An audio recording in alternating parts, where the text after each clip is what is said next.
Guys, welcome back. Thanks for being here. I'm doing something a little different today as I'm not talking about just one movie, but I'm talking about several, or more importantly, the man who created those said movies, Mr. Wes Anderson. If you're not immediately familiar with him, you might be more familiar with some of his more popular movies like The Royal Tenenbaums, Grand Budapest Hotel, one of my favorites, Moonrise Kingdom, The Life Aquatic with Steve Zissou. There's several movies that he's had a hand in that some are a little more offbeat. They're all very, I think, different in his style, but he's kind of brilliant, really, because he has such an amazing way of making movies that is truly whimsical. He can really transport you to another world, and it's just fantastic. He can take otherwise really serious subjects and he can just present them in a way where they're not so heavy and they're kind of fun. You know, he can bring the humor out in almost any situation in a way, or that ironic kind of humor, and I really appreciate that. I mean, it may not be for everyone, and you know, as everything isn't for everyone, and that's okay, but I had to share my thoughts on all of his movies as I have seen all of them, including all of his shorts. And I think the first one that he did was a movie called Bottle Rocket, and that one's definitely a bit different. It's definitely not for everyone. It is very different, but I get what they were going for. And again, it does take a kind of otherwise depressing situation and it presents it in a way where it's almost relatable. And, you know, Luke and Owen Wilson are pretty great in that movie regardless. There is also I think about a 10-minute short, I want to say, on YouTube, kind of like a condensed version of that movie. So, you know, if you kind of wanted to get the feel for what that movie is kind of about, that little short it's under the same name, Bottle Rocket, would be a good start. But yeah, it's one of those like really off the wall kind of movies, but it's still relatable. And that's the magic of Wes Anderson, because he really can take these like otherwise kind of heavy or sad or like crazy situations and present them in a way where it's like, oh, okay, I get that. Like, I get what you were going on that. His next movie is Rushmore with Bill Murray. So awesome. I call that movie an eccentric. It's about this eccentric genius, you know, and it was just, I call that one depressingly hilarious. Or hilariously depressing. I don't know, but it's also lighthearted at the end, I think, because it's about, you know, it just kind of takes that human emotion and it just really lays it out there, I think, but in such a way where it's funny. Like, you really do kind of get, the ironic kind of laugh, you know, but it takes a real point in life that I think a lot of kids go through. So, you know, it's still one of those, it's still kind of relatable, you know, and I find it to be funny.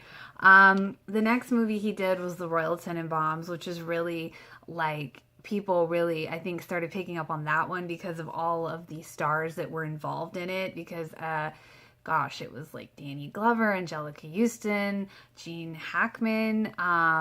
It was, oh my God, Ben Stiller, Luke and Owen Wilson, and Gwyneth Paltrow. And I think the reason that movie got me initially is because of just how completely different that role was for Gwyneth Paltrow, because at the time she was not doing movies like that. So it was just such a shock to the system, but in a good way, you know, and it was just a really, again, you know, taking kind of, oh, the family's falling apart, but you're presenting it in such a way where it's like, you know what, this is great. This is kind of awesome. It was like one of those truly it was just fantastic. Like, I loved that movie. It was just one of those all-time favorite movies for me personally.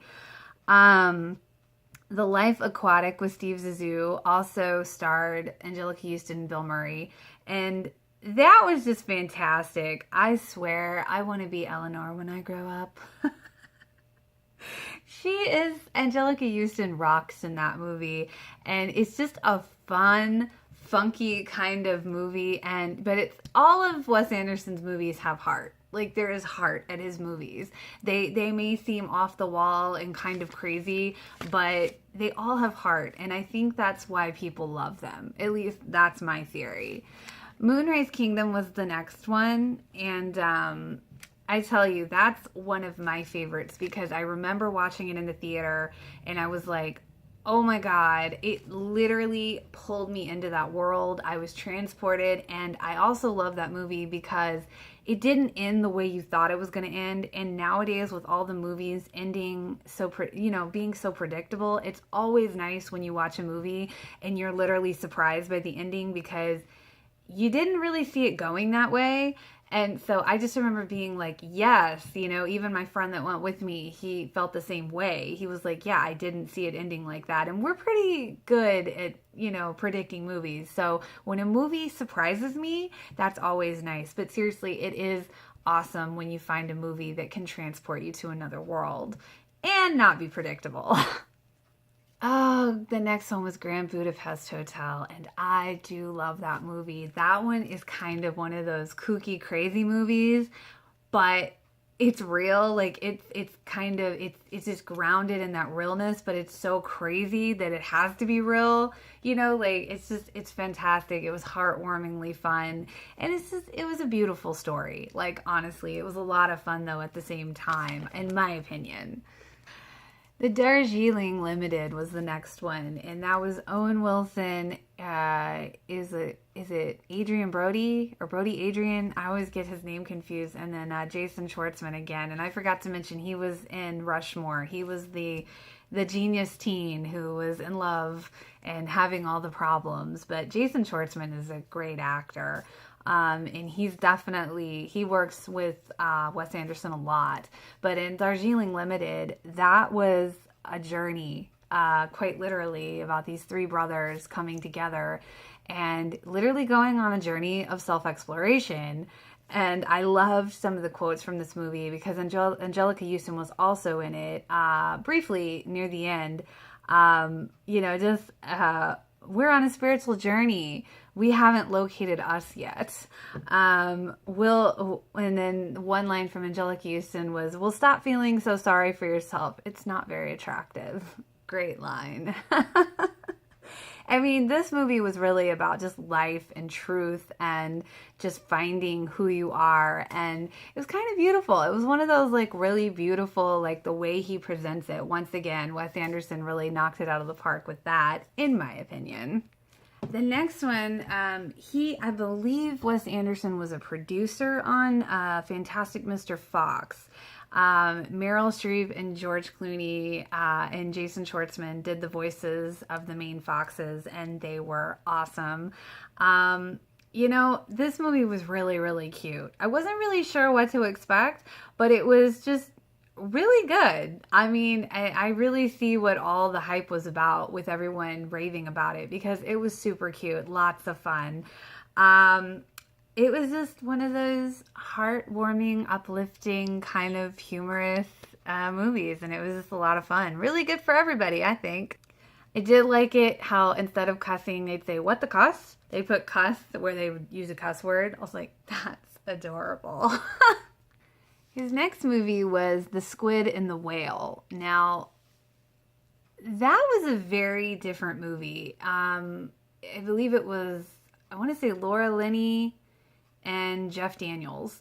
And it was a very different, very hard-hitting look at divorce and the effects it can have on your children. And it definitely makes me want to definitely remember to take hand sanitizer like everywhere I go. And if you've seen it, you know what I'm talking about. And if you haven't, I won't spoil it for you. It's a very different kind of, a little bit gritty here and there. But, it's a real look at divorce and how it can affect everyone involved. So that was a definitely different one. But it did as well have its humorous points, of which I always appreciate with Wes Anderson films. At all, if he has his hand in it, there is some form of humor in there somewhere, even if it's slight. And like I had said, even his shorts are really cool. I mean, he has such a different vibe and it's usually uplifting and fun, but it's thought provoking at the same time. And I think that's what I like about it, because he's able to transport you to this other world and get you thinking, but it's fun at the same time. Like, and I think all of his movies kind of have that underlying vibe, in my opinion, even though they are so different, but yet they're kind of the same in a way because of that vibe, you know. But I really have always felt that Wes Anderson is just truly he is a brilliant filmmaker. And if you haven't experienced his movies, I would say give him a shot. You can always go on IMDb and read you can read like the synopsis, or you can, you know, go and probably watch a clip of it somewhere, or a trailer, like look up an old trailer. But I definitely say give it a shot, because, you know, in today's cookie cutter movie world, it's always nice to have movies that surprise you and can uplift you, but yet make you think and give you that humor all at the same time. So I say, if you haven't checked it out, check it out. It's worth checking out on some level. So I hope you enjoyed. If you did, feel free to like and subscribe. I can't talk today. Until next time, guys, thanks for being here.